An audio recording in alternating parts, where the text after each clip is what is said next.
اللهم صل على محمد وعلى آل محمد. اللهم صل على محمد وعلى آل محمد.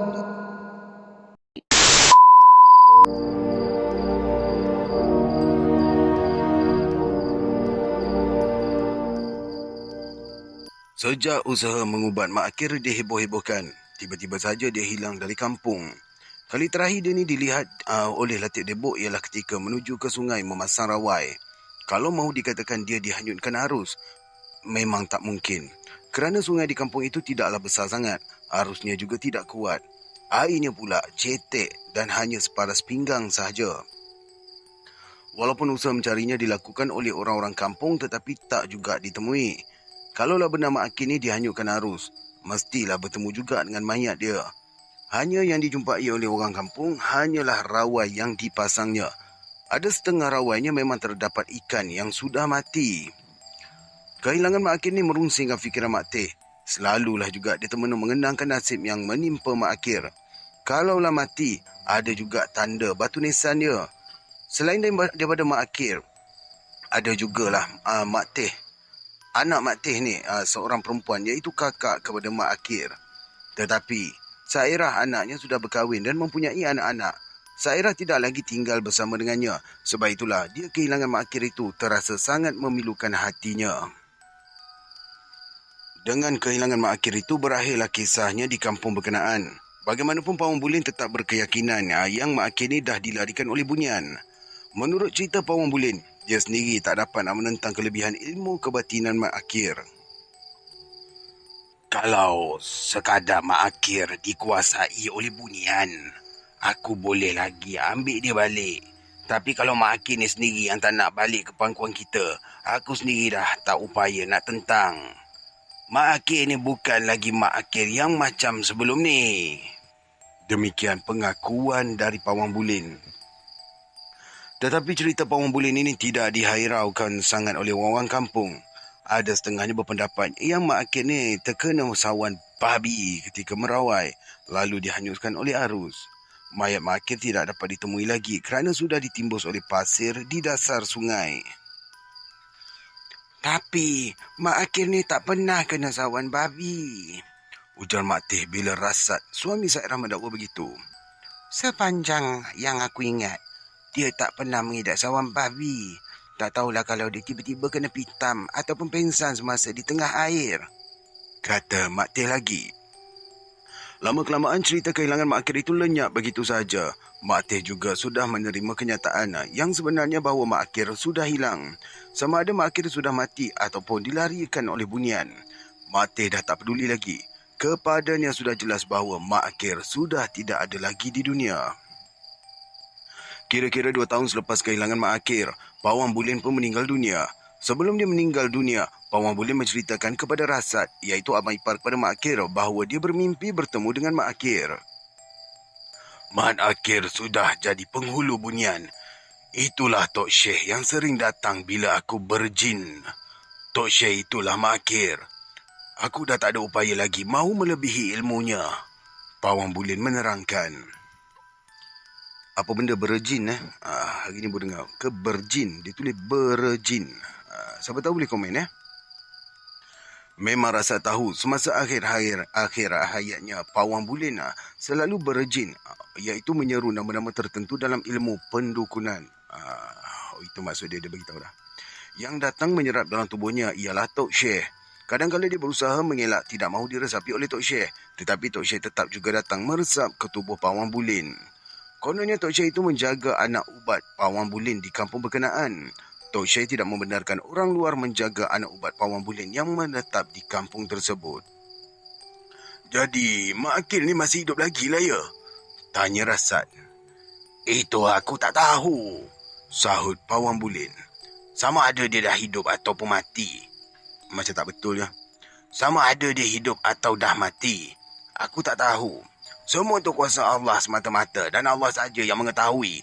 Yang dapat aku katakan pada kau itu sajalah. Mak Akir itulah Tok Syekh. Dia menjelaskan selanjutnya.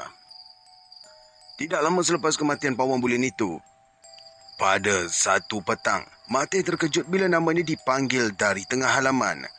Dia dapat camkan yang suara yang memanggil itu adalah Mat Akir. Bila dia menjengah melalui tingkap, didapatinya benarlah Mak Akir berdiri di tengah halaman. Pakaian Mak Akir sama seperti yang dipakainya semasa pergi merawai 2 tahun sebelumnya. "Siapa kau ni?" tanya Mak Teh enggan membukakan pintu. "Kau ni setan ke? Manusia ke?" Dia merasakan bulu tengkuknya meremang ketakutan. "Saya Mak Akir. Saya bukan setan. Saya manusia biasalah, Mak," kata Mak Akir tersenyum. "Mat Akir dah mati."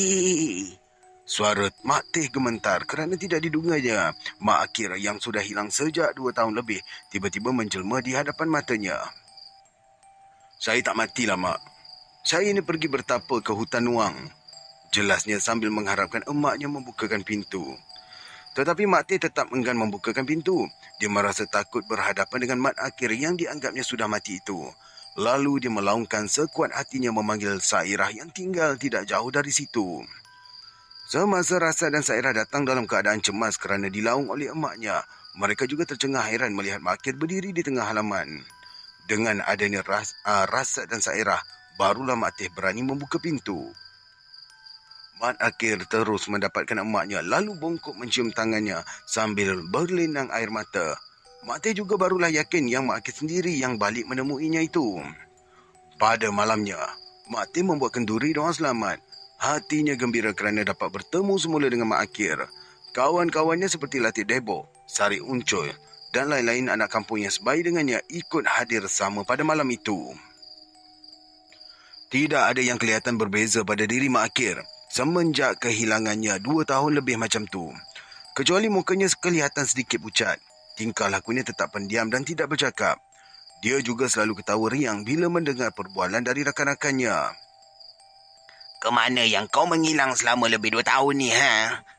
tanya Latik Debok. Di wajahnya terbayang juga kegembiraan kerana dapat berjumpa semula dengan temannya itu. "Aku bertapa, pergi tambah lagi ilmu," jawab Mak Akir perlahan. "Jauh kan? Jauh ke tempatnya tu?" Sari Uncul mula mencela. "Jauh juga," beritahu Mak Akir tersengih-sengih. "Aku ni bertapa di hutan Nuang. Terpaksa mendaki gunung dan bukit." Katanya mengharapkan kawan-kawannya tidak bertanya banyak mengenai kehilangannya itu. "Tapi arwah Pawang Bulin kata kau selalu balik ke sini." Rasad tiba-tiba menyampuk. Dia mahu memastikan sendiri akan kebenaran cerita Mak Akir yang pergi bertapa itu. "Iyalah, arwah Pawang Bulin itu kan guru saya juga," jelasnya serba salah. Jawapan Mak Akir itu meragukan Rasad. Kalau benarlah Mak Akir mengaku Pawang Bulin gurunya, mengapa pula Pawang Bulin sendiri mengatakan ilmunya tak upaya menentang Mak Akir? "Kau balik ke kampung ni bila diseru oleh Pawang Bulin ke?" desak Rasad supaya Mak Akir menceritakan rahsia sebenar dirinya. Mat Akir mengangguk. Tetapi dia mula tidak mahu melayani sangat pertanyaan-pertanyaan seperti itu. Setiap kali orang bertanya, Mak Akir membawa kepada cerita yang lain pula. "Jadi benarlah," kata arwah Pawang Bulin. "Kau ni bukannya Mak Akir dulu. Engkau sebenarnya Tok Syekh Penghulu Bunian." Rasad meninggikan suara.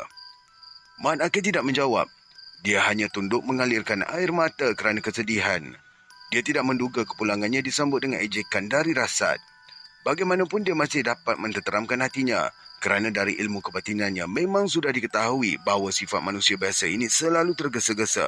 Mereka tak sabar-sabar mahu mengetahui rahsia di sebalik satu-satu kejadian itu. Walaupun didesak oleh Rasad berulang kali sama ada benar dia adalah Tok Syekh yang diceritakan oleh arwah Pawang Bulin itu, Mak Akir tetap membisu. Sekali-sekala dia mengesan air matanya dengan lengan baju. Kira-kira seminggu dia di rumah, Mat Akir meminta izin kepada emaknya untuk pergi semula. "Ke mana kau nak pergi lagi, Akir?" rintih Mak Teh tersedu-sedu menahan sebab di dada. "Saya nak kena balik ke hutan Nuang," sahut Mak Akir. "Nanti saya akan balik lagi menemui Mak." Jelasnya menahan kesedihan kerana berpisah dengan sanak saudara. Menetaplah di kampung ni akhir. Tak payahlah pergi betapa lagi. Cukuplah dengan apa yang kau ada sekarang. Emak pun dah tua. Kaulah menjaga mak sekarang. Mak Teh merayu supaya Mak Akhir tidak meninggalkannya. Saya akan balik 2-3 bulan sekali, Mak. Mak Akhir memberi jaminan. Kau kahwin sajalah dengan gadis kat kampung ni Akhir. Kalau kau dah kahwin, senang nanti, Mak. Mak Teh tetap mencari helah untuk menghalang Mak Akhir. Mak Akhir hanya tersenyum bila ditimbulkan perkara perkahwinan. Tetapi sebelum dia pergi, dia memeluk ibunya erat-erat. Terasa juga pada Mak Teh air mata Mak Akhir panas menitik di atas bahunya. 2-3 bulan selepas peristiwa itu, sekali lagi Mak Akhir muncul. Ternyata, dia tidak memungkirkan janjinya kepada ibunya. Pada kali ini, Mak Teh tidaklah ragu-ragu lagi dengan kemunculan Mak Akhir itu. Setiap kali Mak Akhir balik, emaknya akan mengadakan kenduri doa selamat di samping doa arwah.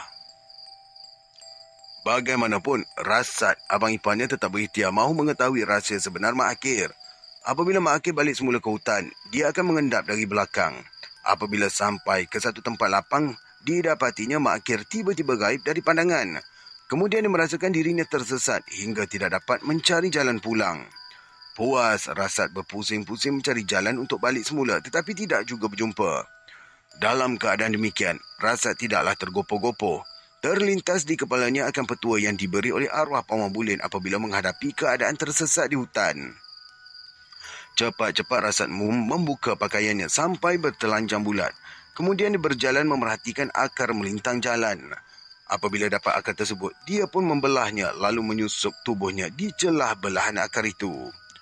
Sebaik saja dia keluar dari belahan akar itu, didapatinya dia berada di tepi sungai dekat dengan pokok kelepong di tempat Mak Akhir memasang rawai dahulu. Selepas itu barulah dia merasa gemetar ketakutan. Segala apa yang dialaminya ini tidaklah diceritakan oleh Rasad kepada sesiapa pun. Begitulah seterusnya berlaku kepada keluarga Mak Teh. Setiap 2 atau 3 bulan sekali, Mak Akhir akan balik ke rumah emaknya. Kadang-kala sampai seminggu dia di rumah, kadang-kala 2-3 hari saja. Setiap kali dia balik, ada sahaja orang yang akan meminta ubat darinya. Mak Akhir ni taklah keberatan mengubati orang-orang yang meminta ubat. Kononnya, ada seorang tua bermata rabun meminta Mak Akhir ubatkan. Mak Akhir mencampikan air lalu disapu kepada mata orang tua berkenaan. Dengan izin Allah, orang tua itu dapat melihat semula. Kerana kebolehannya itu, Rasad mula mengecaki bahawa Mak Akhir yang ada di hadapannya tidak sama lagi dengan Mak Akhir yang hilang 2 tahun sebelumnya. Apa yang menjadi keraguan Rasad itu pula memang sudah diduga oleh Mak Akhir, tetapi dia tetap bersabar supaya tidak melanggar syaratnya agar boleh keluar menemui kaum keluarganya sendiri. Dia mesti merahsiakan kedudukan sebenarnya.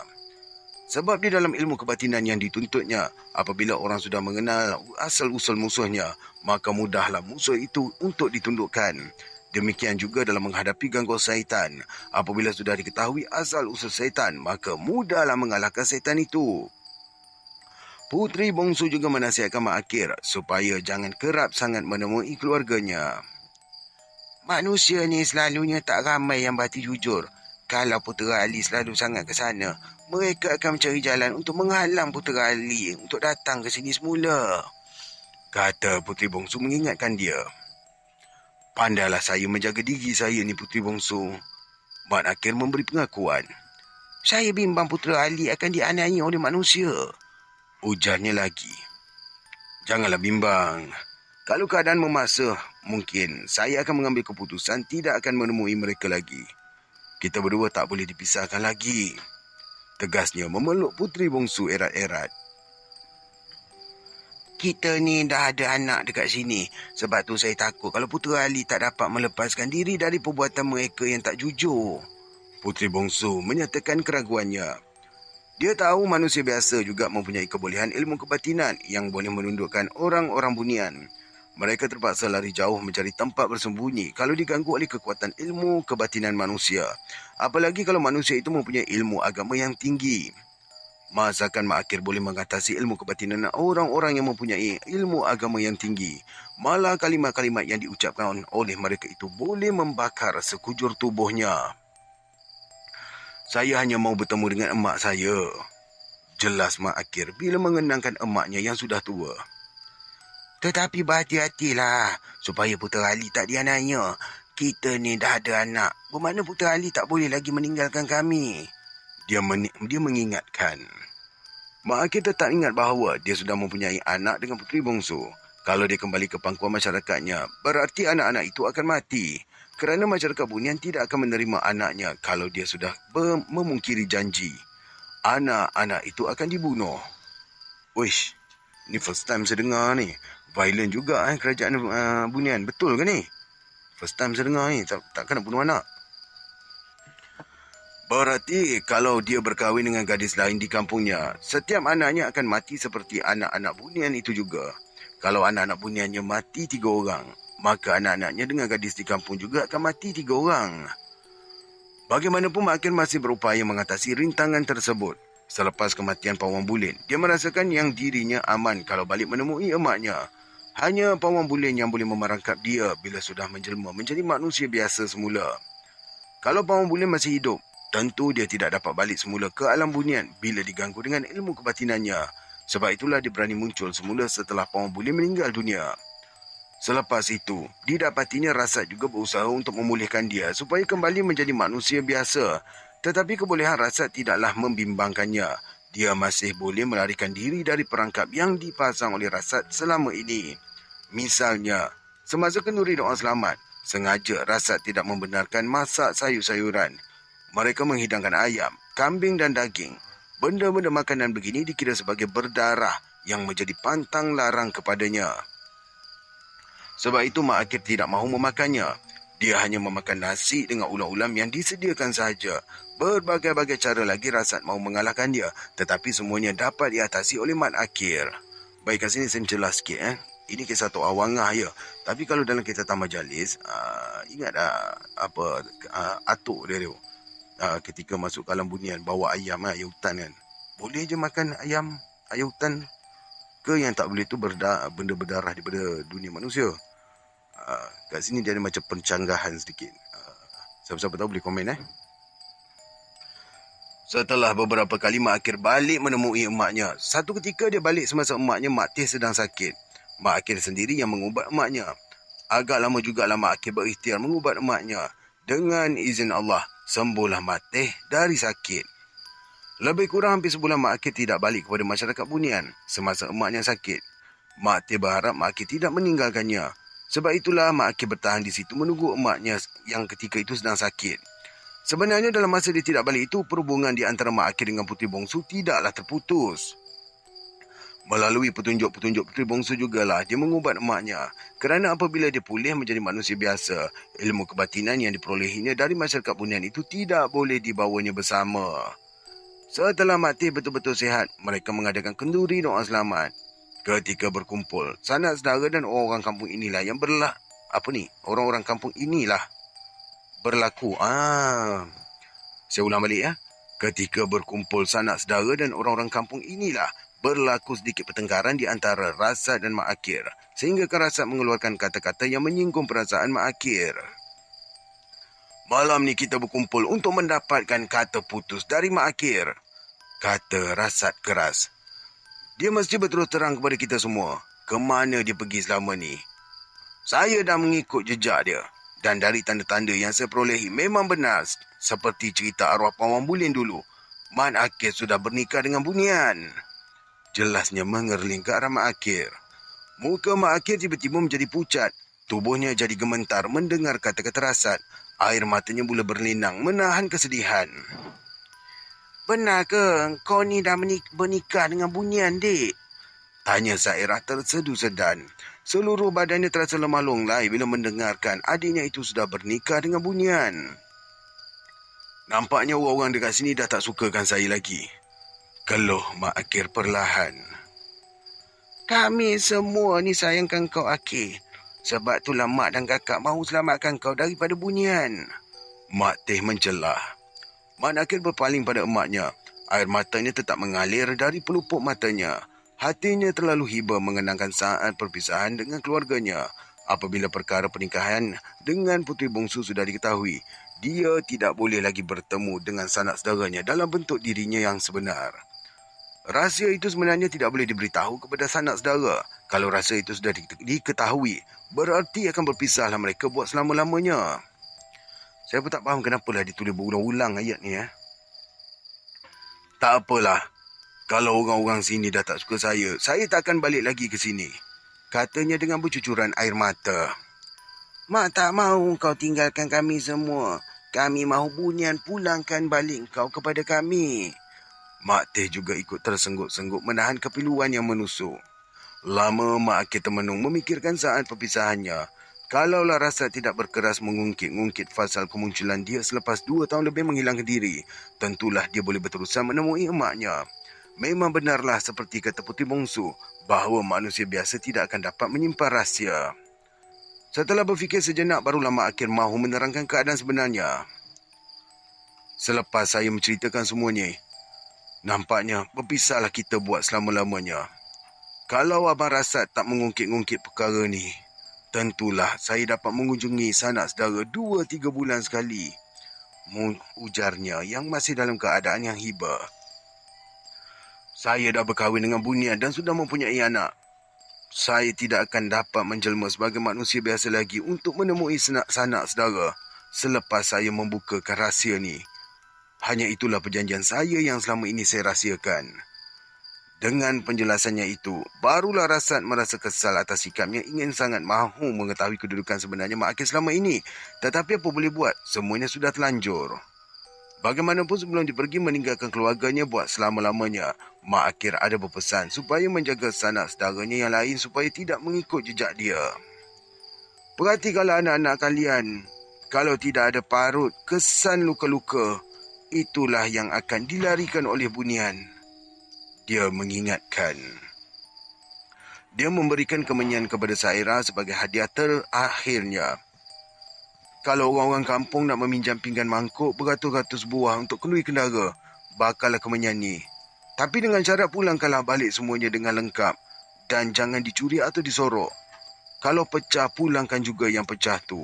Kepada keturunan Kak Saira lah saya benarkan. Demikianlah pesannya. Di samping itu sempat juga dia memberi petua kepada Saira untuk membantu orang yang memerlukan rawatan perubatan. Tetapi dia lebih banyak menunjukkan pada Saira cara-cara membidankan orang beranak supaya bayi itu tidak dilarikan oleh Bunian. Perhatikan urat hijau melintang pada dahi anak tu. Namanya serau. Kalau sudah ada serau itu, bermakna sudah ditandanya. Jangan sampai terlepas ke tangan Bunian. Dia mengingatkan. Sejak dari peristiwa itu tidak adalah lagi Mak Akir balik ke kampungnya. Keturunan dari Sairah itulah kononnya sampai kepada arwah nenek saya seperti yang telah diceritakan dari awal tadi.